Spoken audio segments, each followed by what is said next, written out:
अब देखते हैं क्वेश्चन नंबर 6। देखिए क्वेश्चन नंबर 6 क्या है, ध्यान दीजिएगा, पढ़िए क्वेश्चन को ध्यान से। एक आयताकार खेत का विकर्ण उसकी छोटी भुजा से 60 मीटर अधिक लंबा है। यदि बड़ी भुजा छोटी भुजा से 30 मीटर अधिक लंबा हो तो खेत की भुजाएं ज्ञात करिए।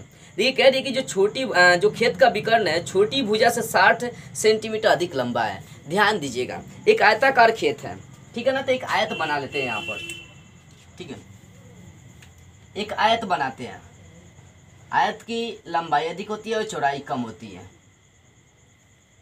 ये मान लेते हैं कि ए बी सी डी एक आयताकार आपका खेत है, ठीक है। तो इसमें बोल क्या रहा है कि छोटी भुजा, देखिए पहली बात है, मैं छोटी भुजा को x लेकर चल देता हूँ। मैं छोटी भुजा को क्या लेकर चल रहा हूँ, x। मान लीजिए यहाँ पर माना कि आयताकार खेत की छोटी भुजा की लंबाई x मीटर है, ठीक है, x मीटर है। माना कि आयताकार खेत की छोटी भुजा की लंबाई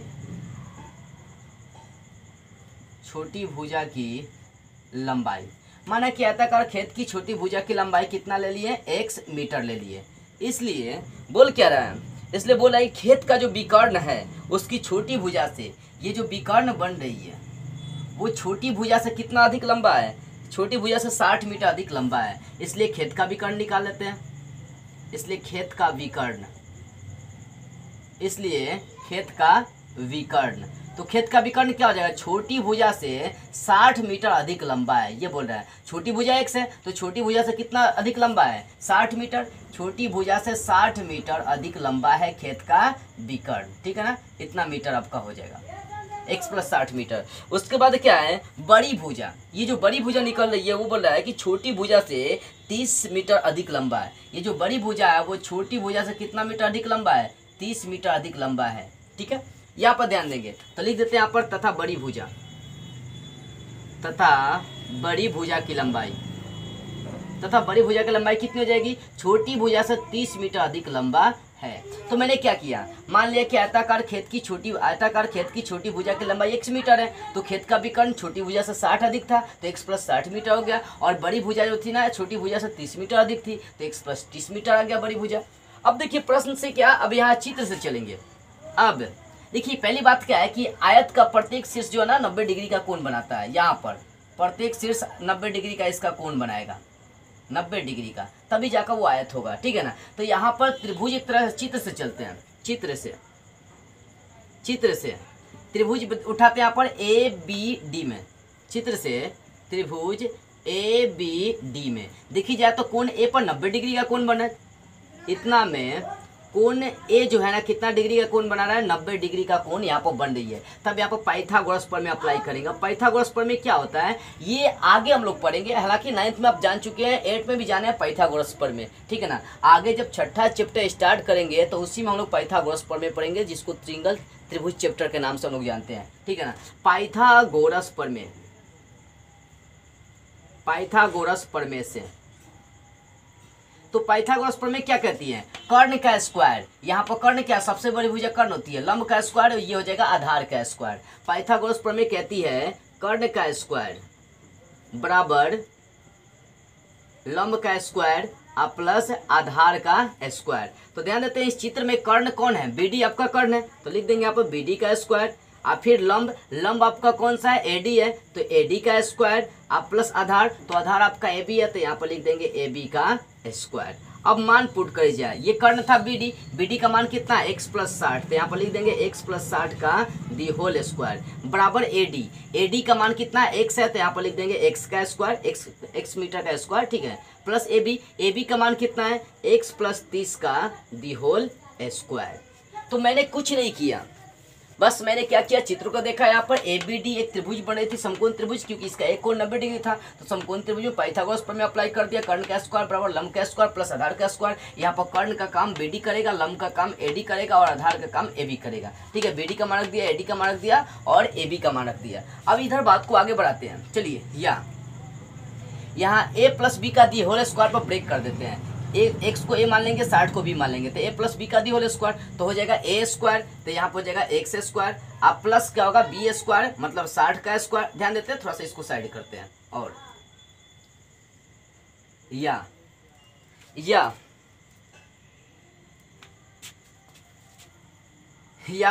ए प्लस बी का दी होल स्क्वायर तो लिख देंगे एक्स का स्क्वायर प्लस बी स्क्वायर तो लिख देंगे 60 का स्क्वायर। अब प्लस 2 गुना ए का मान एक्स और गुना बी का मान कितना है 60 है, ठीक है। अब बराबर एक्स का स्क्वायर। अब प्लस यहाँ भी ब्रेक करते हैं, ए प्लस बी का दी होल स्क्वायर तो एक ए का स्क्वायर मतलब एक्स स्क्वायर, अब प्लस बी का स्क्वायर मतलब 30 का स्क्वायर। अब प्लस 2 गुना ए का मान एक्स और गुना बी का मान कितना चलेगा 30 चलेगा, या बी का काम कितना होगा 30 होगा।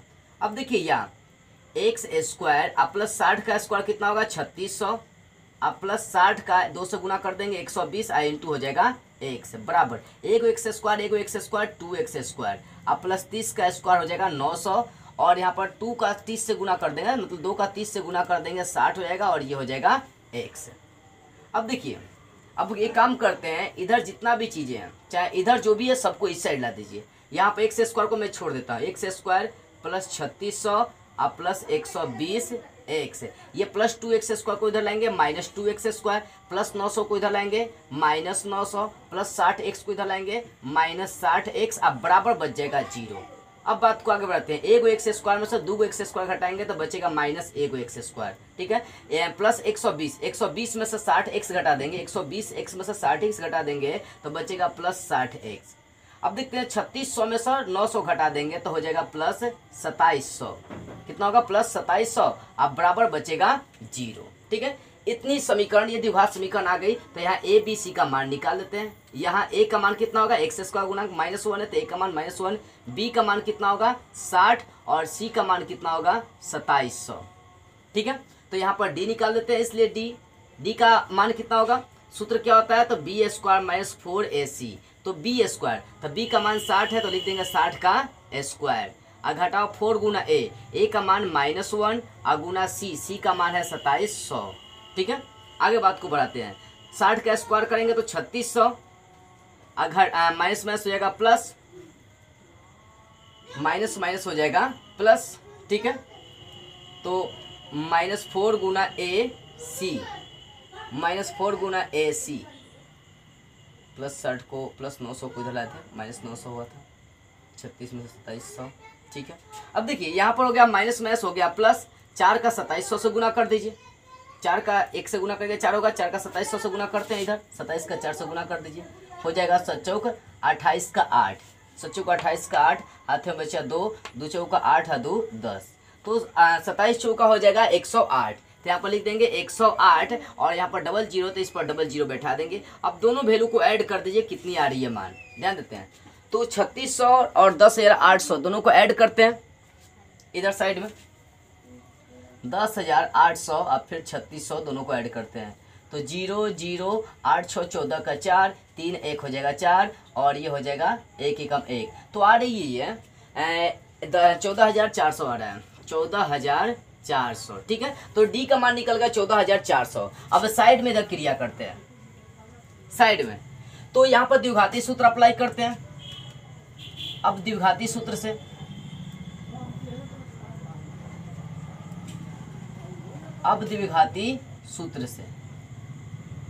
तो द्विघाती सूत्र क्या होता है, x बराबर -b plus minus root under D अब बटा होता है 2a, ठीक है ना। इस बात को आगे बढ़ाते हैं मान पुट करके, माइनस बी का मान कितना है देख सकते हैं, माइनस बी का मान 60 है तो यहाँ पर रख देंगे 60 और फिर plus minus root under D का मान कितना है, डी का मान 14,400 है, कितना है 14,400 अब बटा 2a तो 2 गुना ए का मान देख सकते हैं -1 है तो ए का मान यहाँ पर रख देंगे -1। अब क्रिया करिए, यहाँ -60 अब प्लस माइनस, यहाँ देखिए जीरो को हटा दीजिए, डबल जीरो है तो एक जीरो बाहर निकलेगा, यहाँ 144 है तो 144 का वर्गमूल होता है 12 और 2 जीरो का वर्गमूल 1 जीरो निकल जाएगा। इसका मतलब है कि 14,400 का वर्गमूल 120 होगा।